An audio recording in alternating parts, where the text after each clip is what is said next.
Hello friend, welcome to my YouTube channel. आज के video में मैं आपके लिए जीव विज्ञान से संबंधित जंतु ऊतक पर चैप्टर से प्रश्न लाया गया। ठीक है, इसमें टॉप 35 प्रश्न है और ये वीडियो आपके लिए बहुत ही इंपॉर्टेंट होने वाला, क्योंकि इसमें जितने भी प्रश्न महत्वपूर्ण बन रहे थे उन सभी प्रश्नों को इंक्लूड किया गया है। कंप्लीट चैप्टर वाइज ऑब्जेक्टिव जी के क्वेश्चन लाया गया। ठीक है दोस्तों, तो आप इस वीडियो को अंत तक देखिएगा और ध्यानपूर्वक देखिएगा, क्योंकि ये वीडियो आपके लिए बहुत ही इंपॉर्टेंट होगा। किसी भी एग्जाम की तैयारी कर रहे हैं जिसमें जीव विज्ञान से संबंधित प्रश्न पूछे जाते हैं, तो ये वीडियो आपके लिए बहुत ही इंपॉर्टेंट होगा। ठीक है, तो चलिए दोस्तों स्टार्ट करते हैं। पहला प्रश्न है आपका, हिस्टोलॉजी शब्द का प्रयोग सबसे पहले किसने किया था?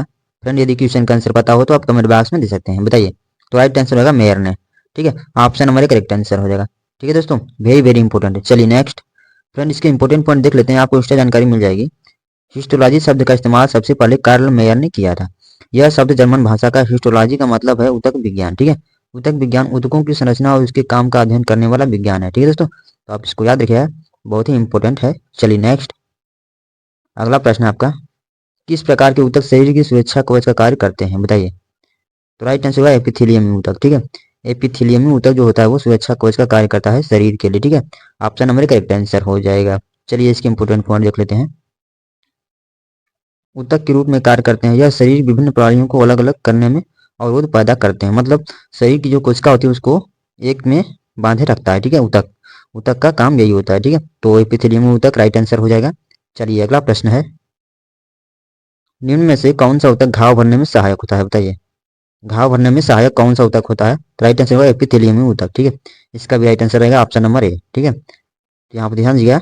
चलिए नेक्स्ट, निम्न में से कौन एक शरीर को गर्म रखने हेतु उत्तरदायी है, बताइए। तो राइट आंसर हो जाएगा वसामय ऊतक। वसामय ऊतक जो होता है वो शरीर को गर्म रखता है। ठीक है, option number C correct answer. Okay, चलिए नेक्स्ट, सेबेसियस ग्रंथियां कहाँ पाई जाती हैं, बताइए फ्रेंड। सेबेसियस ग्रंथियां कहाँ पाई जाती हैं? तो राइट आंसर हो जाएगा इसका स्तनियों की त्वचा के डर्मिस में। ठीक है, option number B correct answer हो जाएगा। तो ध्यान दीजिएगा, बहुत ही इंपॉर्टेंट प्रश्न है, बार बार परीक्षा में पूछा जाता है। ठीक है, चलिए इसके इंपॉर्टेंट पॉइंट देख लेते हैं। सेबेसियस ग्रंथियां यानी वसामय ग्रंथियां त्वचा में पाई जाती हैं। ये ग्रंथियां त्वचा की दूसरी परत यानी डर्मिस में बालों के रोमों पर और उनके पास होती है।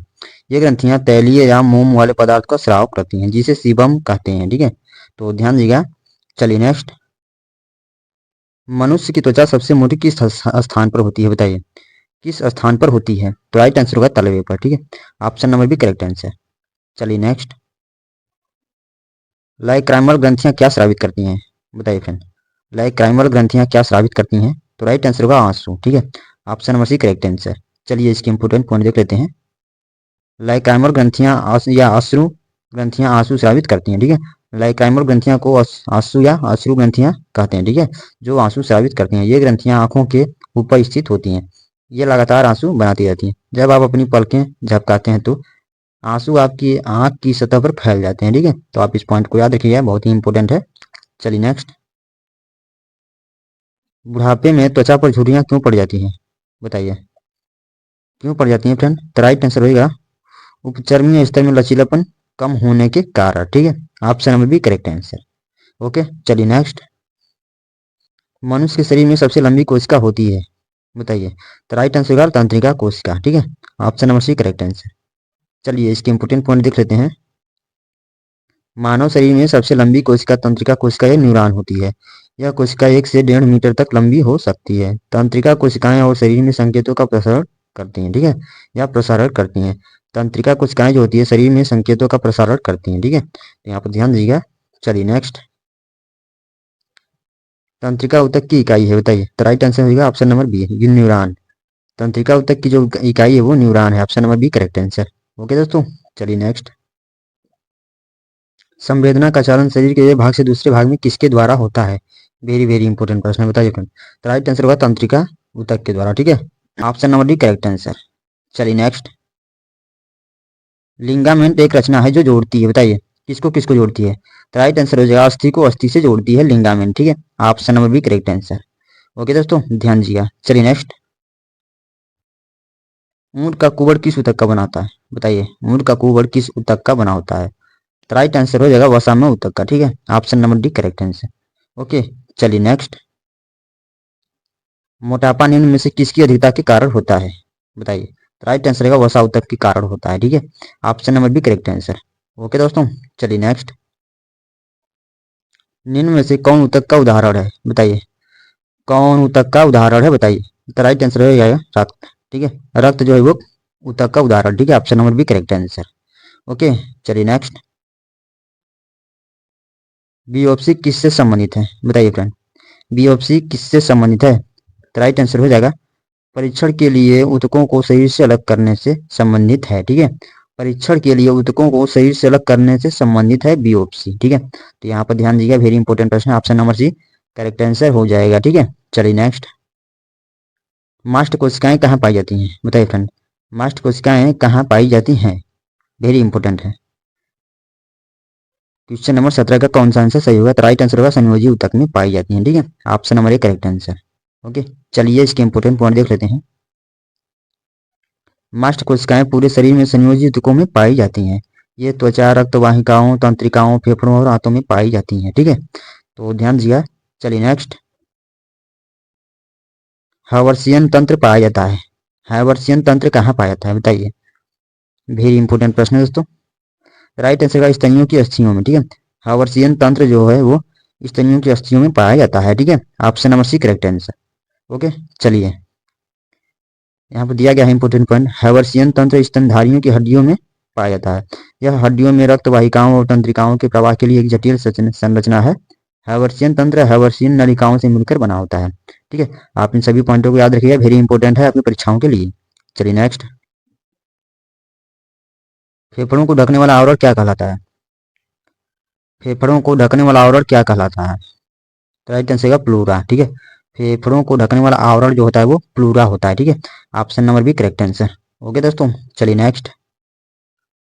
फ्रेंड, इसमें जितने भी प्रश्न लाए गए सारे इंपॉर्टेंट प्रश्न हैं और पिछले किसी न किसी एग्जाम में पूछे गए हैं, खासतौर से रेलवे के एग्जाम में सबसे ज्यादा प्रश्न पूछे गए हैं। ठीक है, उन सभी प्रश्नों को इसमें इंक्लूड किया गया है और जो जंतु तक से संबंधित प्रश्न है इसमें। ठीक है, दांत मुख्य रूप से किस चीज के बने होते हैं, राइट आंसर हो जाएगा ऑप्शन नंबर बी। ठीक है, डेंटाइन के बने होते हैं। ऑप्शन नंबर बी का राइट आंसर हो जाएगा ऑप्शन नंबर बी। ठीक है, ऑप्शन नंबर बी इसका करेक्ट आंसर। ठीक है, डेंटाइन। चलिए नेक्स्ट। फ्रेंड, इसके इंपोर्टेंट पॉइंट देख लेते हैं। दांत मुख्य रूप से कैल्शियम, फास्फोरस, मैग्नीशियम, पोटेशियम जैसे खनिजों से बने होते हैं। इनके अलावा दांतों में पानी और कार्बनिक पदार्थ भी होते हैं। दांतों की संरचना में 4 परतें होती हैं। ठीक है, चलिए नेक्स्ट। दांत का शिखर मुख्यतः किसका बना होता है, तो राइट आंसर होगा एनामील का। ठीक है, option number C correct answer. Okay, चलिए नेक्स्ट। नाभि रज्जु होता है, बताइए नाभि रज्जु क्या होता है। क्वेश्चन नंबर 22 का कौन सा उत्तर सही होगा, बताइए फ्रेंड।